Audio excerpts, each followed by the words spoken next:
What's going on, guys? Today's video we have the iSnow Immersion TV backlight. We're gonna go check this out. We have the 55 to 65 inch version, but they also have more versions available. I personally think this is way better than Philips Hue because of the price range and the functionality that this actually provides. It's better than Govee. Doesn't have a little camera on top. I have the Govee one as well in my living room for the 65 inch model. This is a 55 to 65 inch model, so we're basically doing the same thing but on our smaller TV, and it still works. I already tested it out, so we're gonna go check it out here. This is this iSnow app. You can go and scan the QR code if you decide to use that, and it is RGBIC technically, dimmable, app control, voice control, music sync. You also have Dolby Vision, HDMI 2.0B, 4K at 60, 360 screen capture, and easy to install. So you have all that, plus you have warm white and cool light. This works with your Google Assistant as well, so lots of functionality already. Let's go and check this out. You get a lot for your money as well. I'm gonna go and show you this. So inside the box, you do have your iSnow HDMI sync box here. You have an in and out. So it says right here, it labels it dummy proof for the out TV. You have data and power. And then right here, you have your control box, which has 2 data ports. You can use one as like a charger or something, I don't know. And then you have a DC in and your input for your LED strips. Everything's like dummy proof. So, you know, you can just plug this in and you'll be good. You also have a power button and a mode button right here for pairing as well. You do have a 3M adhesive right here. So you can stick like the control box or sync box, so you can do that. You also have a USB-A to USB-A data transfer, so you basically plug this in like that and you're good. And then right here you have 2 power supplies. That's the only downside, I think, but I will test out USB-C. But you do have a USB-C power supply here, and you also have a DC power supply here. So you got 2 of them, so you have to use both of them. But I will test the USB-C if you could just use a normal USB-C, or if you can use the port here with USB-C. We'll test both of that out in this video. But wait, there's more. On the bottom, you do have an HDMI quick start guide. It looks thick, that's what she said, but it has multiple languages available. So you have English, Dutch, French, Spanish, Italian, all of those in there. So really cool. Very simple to actually install. You do have an HDMI cable, which is crazy that they included that. It does have Ethernet built in, and it has 4K 60. So that's really cool. You also do have some adhesive in here. So if you want extra adhesive, or if you plan on sticking this somewhere else in the future, then you can do that, which is cool. So if you plan on using it on one TV, but you upgrade in the future to a 8K or something like that, you can still use the strips, just use more tape, you know? So that's really cool. It's future proof as well. And then you still have the strips here on the very bottom. So let's go and open this. So this says flexible LED strips, and it says 12 volts, 5.5 watts, which is pretty low power consumption. And it's 3.8 meters, which are equivalent to about 12.5 feet. So it's a 12.5 feet strip. You have the strip itself, and there's more. You do have some clips here. If you decide to use these, you can use them for extra support, and you get 14 of them, I believe. So got these little clips here, which helps the strip stay in place, so you have extra support there. I recommend using it for the corners, but you can use it practically wherever you feel like. And there's 14 of them, so that's a lot. So here's the strip here. It is quality control passed as well. RGB. Look at this black strip. Not a lot of them are black, and that just puts more attention to detail, and they just paid extra money for that. And you have a 3M adhesive on the back. Industrial, look at that. It's actually quality, real 3M VHB adhesive on the back. This is the little strip end. It's dummy proof as well. It has a lock in the middle right there. So when you can connect it to the sync box here, it only goes in one way, and it clips on just like that. So now it won't accidentally fall out, which is pretty cool.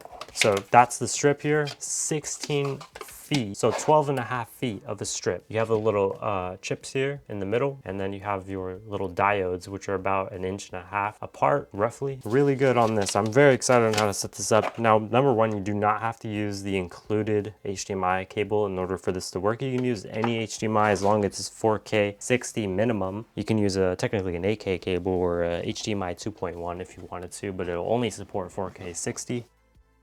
All right, so let's go ahead and show you how to set this up. So you're gonna have your iSnow control box here. You're gonna have your power supplies, and both of these power supplies, like I mentioned, are dummy proof. You're gonna have your control box as well. So you have that as well, and then you also have your USB A to A cable. So there's a total of 3 cables, 4 if you include the LED strips, and 2 sync box. But look at this is flush. You can put this on your dashboard or whatever, that way you can easily access the on and off switch, which is really nice. You also have an LED indicator right here in the front.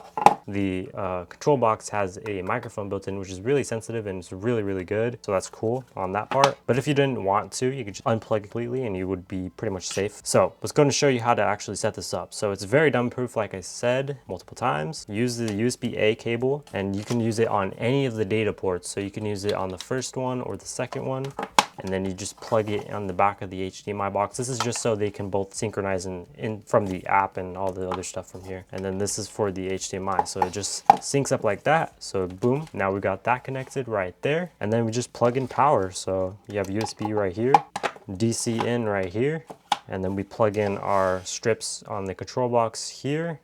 Like I mentioned, it's very simple. And then you just plug in your HDMIs. So you have your HDMI in and your out. The out is labeled as TV. So you use that for your TV. So you have an HDMI going from your TV to the control box. And then the HDMI in is for your Xbox, PS5, or whatever that you have, your Apple TV, plug it in the HDMI in. That's how you're gonna do that. Very simple. Now let's go ahead and show you how to set up the strips, since they do have individual little corner pieces here that you can actually wrap around, loop, or do whatever you need to do. We're gonna show you how to do that really seamlessly.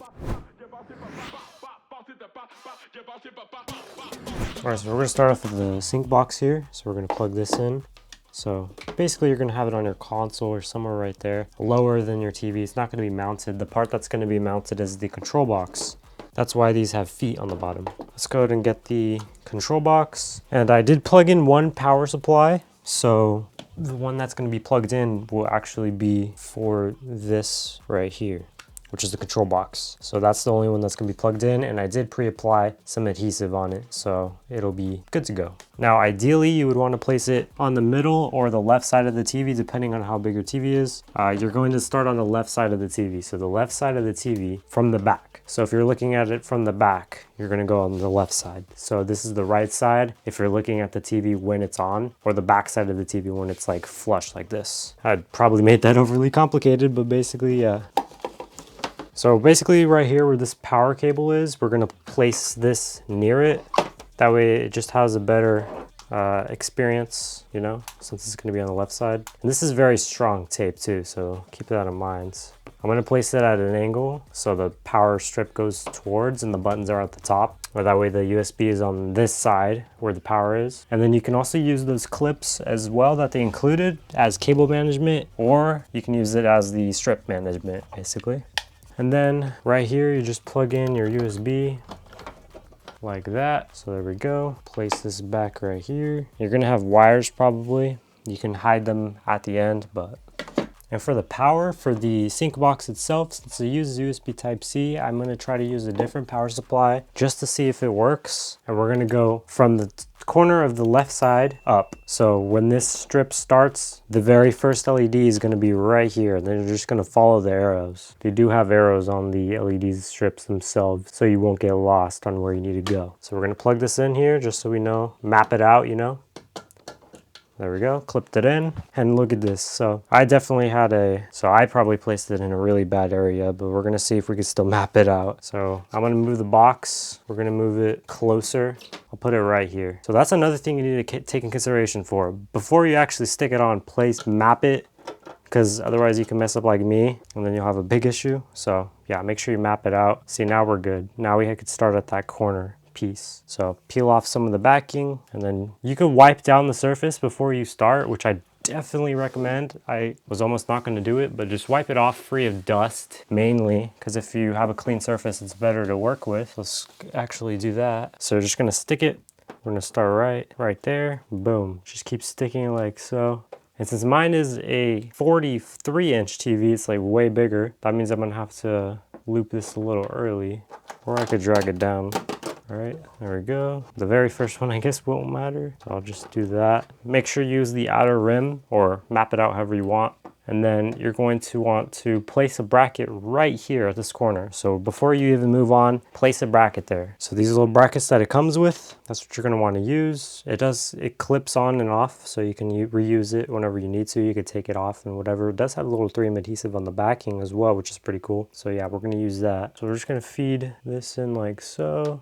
And then we just place it on like so. That's just for extra support. It's optional. And then for this cable here, you can flex it however you want. You know, it doesn't really matter. It could go in a circle. Just don't bend them. But make sure you you know, you can basically flex them however you want. Now this next piece, you're gonna just want to do the same thing, try to start as close to the corner as possible. And I'll show you how to fix that cable right now, but that's how you're gonna do it. So this cable right here, hold on. Let me finish this part and then we'll do it again. All right, there we go. We're starting to almost finish. Basically, you're gonna wanna do exactly what you did for the first step. That's how you do a corner, and then just keep moving it along. It's very simple on how to apply these strips. As you can see, for this little loop here, what you're going to do is you're going to get one of the clips and then you're going to feed the end of it, tug it really tight down, but don't stress it too much, and then keep it in that position and then it should be good. All right, there we go. So we're just going to place it right there. Should be good. So now it won't be visible. So now it's pretty much good. You're going to do that for all of the loops that are in the device. So we're going to move on to the right side right there. If you don't have a TV mount, this would be a lot easier because you could just take it off. I don't have a quick release for a TV mount, so it would be a lot harder for me, but it'll work. All right, that's good enough. So now we have all the strips fully laid out there. Now we just need to plug in the power, turn it on, and we should be good. All right, so as you can see, there's a lot of wires now. That's not what you're going to do. Obviously, you can hide them as you wish. I do have a raceway that I could put that in, but we'll see.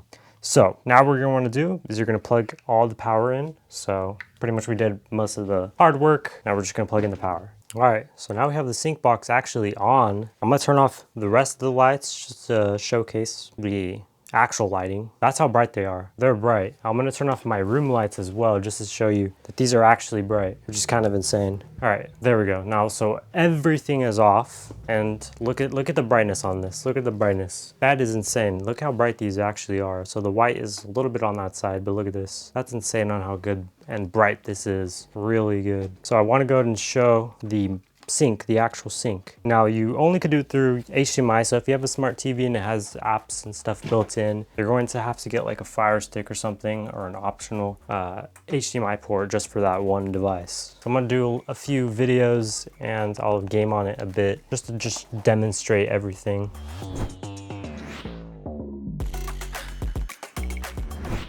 All right, so I already once again set up the app here. It's called iSnow Home. You can scan it in the description or whatever. You do have colors, so you can change the colors here. It's very seamless as well.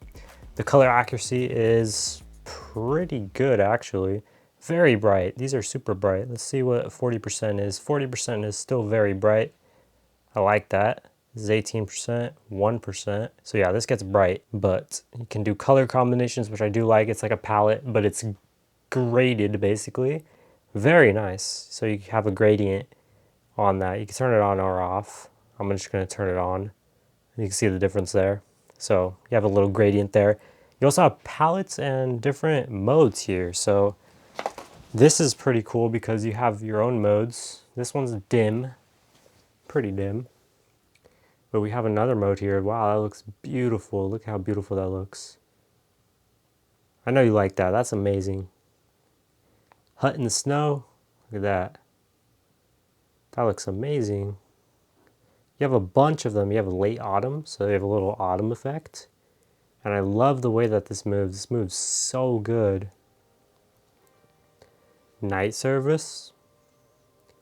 Look how many modes there are. There's just crazy amount. Thanksgiving. Halloween. Not too sure how that is Halloween, but okay.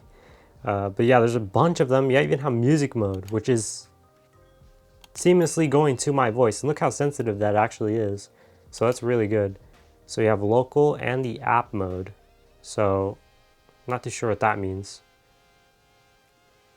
But you do have rock, so you can boom, boom, boom, boom, boom, boom. Change the sensitivity on it as well, which you can actually see how easily I'm actually able to do the music mode. Obviously epilepsy warning. This is at 100%, and look how vibrant this is. Just one strip is doing all this, and it's super bright. You even have classic, so if you were to do piano type of modes here, you even have so much. You have scroll, so boom, boom, boom, boom, boom, boom, boom, boom, boom, boom, boom, boom, boom. Yeah, that's pretty cool. Energy, so you have a little bit energetic, you know. And actually, you can actually tell on how loud I'm going. It's like a voice spectrum. It's pretty cool. You have an actual spectrum mode here as well. So the loudness, then brighter it gets, is how loud it is. It's pretty cool. So you have all those, you have those music modes right there. Very cool. And then the sync with the light strips. Do not change these settings. They tell you not to. And then it'll auto start syncing. So right now it's syncing. As you can see, the white is from the little Xbox 360 dashboard. But if we go up here, see, you have a little bit of the blue on that side. So whatever I'm highlighting, it'll basically highlight it. It's very smart. So let's just go into Fortnite since it's very colorful. But you can see the actual, you know, like everything. I don't know how to explain it. It's just really cool. But you can see the yellow. There's a little yellow hue right there for the button. Look at that. We got white up there. So the white is matching the colors right there. A little hue of pink in there as well on the outer rims. It's really nice. It actually just expands the entire view. So whatever you're watching, it's just expanding it even more, like an ambient glow, kind of like the new YouTube mode. If you don't have that equipped, it basically makes it bigger on a smaller display. So when you don't have it in the full screen mode and you just have it in the single view player, then you can see a little bit of that ambient glow, which is pretty cool. So it's really cool. It's a nice idea. You can see it right there. And look at how in real time that is. It even dims the exact things that are on there. You see that? That's crazy. And it's all done in real time, which is even more mind-blowing because it's that good. So boom, look at that. Now we have white to illustrate that and then blue on top to just expanded view. Look at that. Beautiful. So there's even more games obviously that you can play and other stuff. I'm gonna try multiverses just because I want to see it when you ring someone out, if it actually rings it out to that color or whatever. That'd be pretty cool. Or if you're playing Smash Bros or something like that, imagine how sick this would look whenever you ring somebody out on that game. That would be amazing. Gaming on a TV or just watching content on a TV, that's insane. That's insane. Oh wow, new character or what? Look at that. So it has the Velma highlighting in orange and then it's highlighted in yellow. You just seen that change. The orange button is on the bottom. It is shifted to the right a little bit, but that's because obviously I have a bit smaller of a TV than it's what it said, 15 inches just to be exact. So I have a 43-inch TV, so roughly, 12 inches too small, but I wanted to test it out, but it's still doing a really good job. I guarantee you if you had the exact size of the TV, a 55 through 65 inch, then you would have an even better time. But we're gonna go ahead and try this out. All right, let's just go ahead and, oh, they added more characters. It's Bugs Bunny, okay. I'm just gonna be Bugs Bunny for now. This is really good to actually see this. I wanted to buy a Philips Hue set. That's like $400 because you have to buy the strips individually, the Hue bridge, and then any other accessories and everything else like that, which is expensive, but it works the best. It is the best. That's crazy. By the way, those little sprinkle lights in the back are from the Xbox. Those right there. I wasn't paying attention. I don't know if it actually ringed it out. Oh yeah, it looks like it did. My batteries died, and it's gonna die again. It died mid-match. So I was trying to change the batteries and they killed me once, so that's why we lost. Not trying to make excuses, but that's what happens. I would have the music on. I'm just gonna have some random music on in the back, but I don't know if it's copyright. But look at that. That's crazy. Like usually the Immersion ones have cameras on top, but this one doesn't. Look at that. Oh my gosh. That's so clean. It even fades out with the, oh my. Boom. Boom. Dude, that's sick. That's so clean. The color accuracy on it is really accurate as well, and the fading of this is clean as well. When it hits the corner or if it impacts the outer edge, it goes the brightest it possibly can, which is cool. Look at that. See? My battery's about to die again, but look at this. It's several colors happening all at once, and it's simultaneously I can't even speak, but it's doing it all at once simultaneously with no input lag or anything. It's super accurate. Wow. All right, so using this for about a week now, and I can see the actual clarity on it. It has HDR10 plus, has a bunch of different improved specs on other things such as Govee and stuff like that that require a camera and stuff like that in order to do it. This one is seamless. It works pretty flawless. Even when stuff aren't in the frame of the video, it still does a really good job at mapping it out. And it's all instant, real time, and everything else like that. As you can see, this is a Star Wars fight scene, which is happening, colliding lightsabers and even blending them together whenever they hit. And just, it's very instant, very nice. It's really nice that you can actually see both of the colors happening at once and simultaneously multiple colors happening at once as well. So this is definitely a must for the price point. It's less than $100. If you were to try to get the HDMI sync box from Philips, it would be close to $400 to $500 for this exact setup. You can have this for 1/4 of the price and it'll still be really, really good. Because for the Philips one, you have to have the bridge, you have to have everything. Model, which I don't really recommend because you have to buy all of them, and then if any of them go out, then you have to buy them all again. So it's not a really good thing to do. But yeah, if you guys want to check these out, links in the description down below to buy once again, and I highly recommend to check it out. Once again, if you have made it this far, make sure you drop a like. It just helps me out a lot. I mentioned it like several times within the video because this is a 20-minute video. This is crazy. This is my longest video in a very long time. But if you guys want to check anything out, link is in the description down below.